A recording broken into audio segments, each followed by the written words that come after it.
जय श्री राधे राधे राधे। प्रिय साथियों, आज एक बहुत ही महत्वपूर्ण प्रश्न पूछा है और मैं आपको उसे बताने जा रहा हूँ। प्रश्न है कि केवट का पूर्व जन्म कौन था? केवट का पूर्व जन्म बताइए। और केवट पूर्व जन्म में कौन था और किस तरीके से राम जी के चरण धोने के लिए पीछे जिस तरीके से राम जी के चरणों में निवेदन कर रहे हैं कि चरण धोना चाहूँगा मैं, इसका क्या रहस्य है? तो साथियों, प्रश्न पूछा गया है और मैं इसका प्रश्न का उत्तर देने जा रहा हूँ। साथियों, मैं हमेशा की तरह बड़े गहरे रहस्य को आपके समक्ष रखता हूँ और इस बार भी आपके समक्ष ये प्रश्न रखने का प्रयास कर रहा हूँ और उत्तर सुनिए किस तरीके से है। और साथियों, चैनल सब्सक्राइब नहीं किया तो कर लीजिए। चलते हैं समय को न गवाते हुए मुख्य विषय की ओर।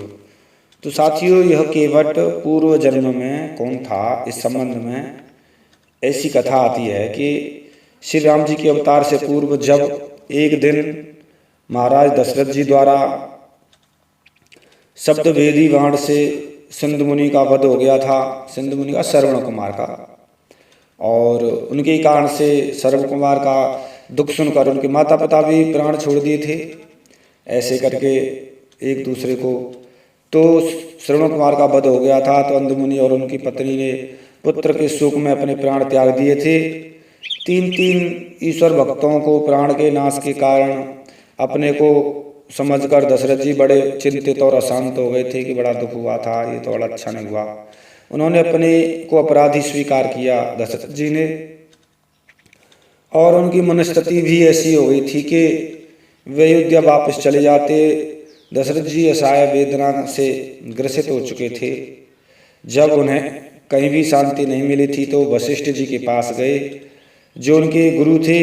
संयोगवश उस समय वशिष्ठ जी अपने आश्रम में नहीं थे, कहीं चले गए थे, और वशिष्ठ जी के पुत्र वामदेव जी उस समय आश्रम में थे। तो उनके पुत्र वामदेव जी ने राजा दशरथ जी के द्वारा उनके आने का कारण सविस्तार से सुना। तो उन्होंने, वामदेव जी ने राजा के पाप का प्रायश्चित राजा को स्नान करने के बाद में 3 बार राम राम राम इस तरीके से कहलवाकर 3 बार राम नाम कहने से दशरथ जी पाप से मुक्त हो गए, पाप से दूर हो गए और उन्हें शांति मिल गई। वे अयोध्या वापस चले गए। इधर वापस आने पर वशिष्ठ जी को पुत्र के द्वारा किए गए इस कार्य की जानकारी हुई कि 3 बार राम राम से दशरथ जी को पाप मुक्त कर दिया, अच्छी बात है, परंतु वे क्रोधित हो गए थे। उन्होंने कहा था कि दुष्ट, अपने पुत्र से, वामदेव जी से, दुष्ट, तूने 1 बार की जगह 3 बार राम नाम क्यों कहलवाया? जिसके नाम के 1 बार से सुमिरन करने मात्र से व्यक्ति भवसिंधु से पार हो जाता है, उसी प्रभु के नाम का सुमिरन एक पाप से भी मुक्त होने के लिए तूने 3 बार कहलवाया है। अरे, एक राम से भी 1 बार कहने से ही मुक्त हो जाता है, 3 बार तो बहुत बड़ी चीज हो गई। तू नितांत दुष्ट है, नीच है। इस तरीके से बुरा भला कहा अपने पुत्र को। वशिष्ठ जी ने तो कहा कि राम शब्द के रा वर्ण का उच्चारण करने से समस्त पाप दूर हो जाते हैं, और तुलसी रागे कहती निकसत पाप पहाड़, और माँ शब्द से मुंह बंद हो जाता है तो पाप मुख में प्रवेश नहीं कर पाते। वशिष्ठ जी ने अपने पुत्र वामदेव से कहा, तुमने मर्यादा का उल्लंघन किया है और 1 बार राम कहलाने के स्थान पर 3 बार राम कहलवाया है, अतः तुम मेरे पुत्र होने योग्य नहीं हो, तुम्हें निश्चित ही दंड मिलना चाहिए। जाओ, मैं तुम्हें श्राप देता हूँ, तुम चांडाल हो जाओ, मेरे सामने से अलग हो जाओ, चले जाओ यहाँ से। पिता का यह क्रोध देखकर वामदेव जी पिता के चरणों में गिर पड़े। महाराज, गलती क्षमा, क्षमा याचना मांगने लगे। चरण पकड़ लिए, गलती क्षमा क्षमा क्षमा क्षमा, मर जाऊंगा, गलती क्षमा। अब संत बड़े परमार्थी, संत हृदय नवनीत समाना। श्राप तो दे दिया, लेकिन वशिष्ठ जी ने क्षमा तो अवश्य ही कर दिया, परंतु कहा कि मेरा वचन असत्य नहीं हो सकता, तुम्हें चांडाल तो होना ही पड़ेगा, परंतु एक जरूर मैं वरदान देता हूँ, जिस राम का तुमने बड़ा महात्मा है, इतना बड़ा महात्मा है, वे ही अब नरलीला करने के लिए आएंगे और चांडाल, तुम चांडाल होकर भी तुम राम के अनुग्रह और आलिंगन का सुख प्राप्त करोगे।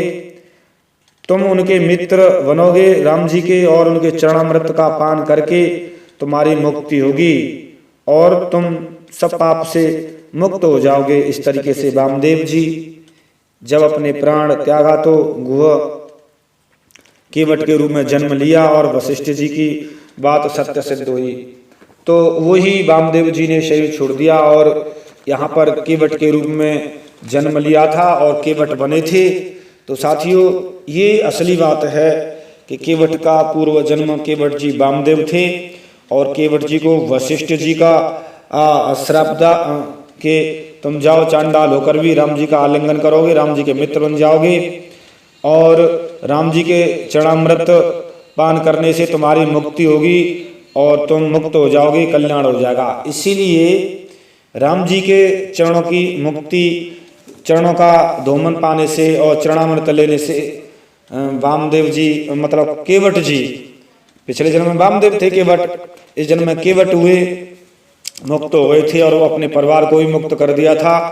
असली रहस्य साथियों यही है और ये प्रमाणित है, शास्त्रों में है।